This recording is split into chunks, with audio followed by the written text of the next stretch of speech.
Mr. Leader, I'm wondering if you could talk to us about your relationship with Speaker Johnson now.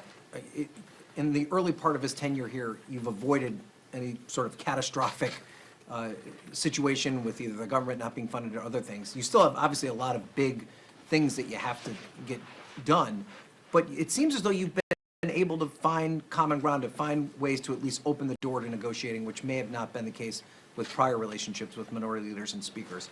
Do you find that, are you optimistic about your relationship and your ability to get these big things done? Well, throughout the 118th Congress, including in terms of the relationship with former Speaker McCarthy, it was an open-ended, communicative, and forward-looking relationship that has continued in terms of the dialogue between Speaker Johnson and myself. There will be a whole host of issues where Speaker Johnson and House Democrats disagree.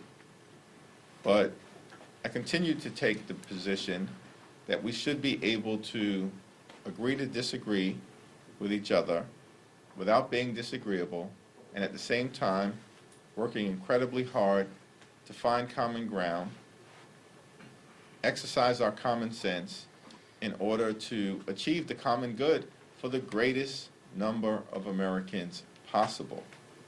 And I think that while Speaker Johnson, who's a deeply conservative individual, may hold views that are very different than the views held on many issues by the House Democratic Caucus, we recognize that we're here to try to get things done, and we will continue to work with any of our Republican colleagues in order to advance the ball for the American people.